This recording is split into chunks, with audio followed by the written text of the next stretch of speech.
Herbal তেল তৈরি করার জন্য আমি সব কিছু একে একে দিয়ে নিচ্ছি। প্রথমে দিলাম পেয়ারা পাতা, তারপরে নিম পাতা, মেহেদি পাতা, তারপরে কালোকিশি গাছ, তারপরে পেঁয়াজ,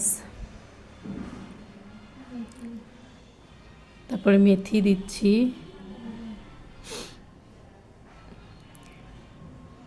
কালো জিরা দিয়ে নিলাম। এখন তেল যেখান থেকে তৈরি করে সেখান থেকে 1/2 লিটার তেল নিয়ে আসছি, সেই তেলও দিলাম এর ভিতরে। এখন জাল দিচ্ছি, একদম টকবগে বলক উঠলে তারপরে এটা আমি নেমে নেব। আর এই তেলটা মাথায় দিলে চুল পড়ে না, চুল অনেক ঘন হয়, আর তেলের কালারটা অনেক সবুজ হয়, ফ্লেভারটা অনেক সুন্দর হয়। আমি প্রতিবার এরকম করে তেল তৈরি করে মাথায় দিই, শেষ হলে আবার এরকম করে তৈরি করি।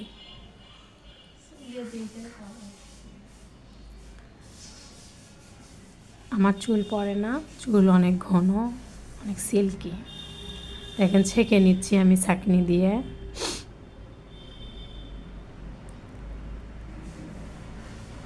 দেখেন কালারটা কত সবুজ আসছে, আর ফ্লেভারটাও অনেক সুন্দর।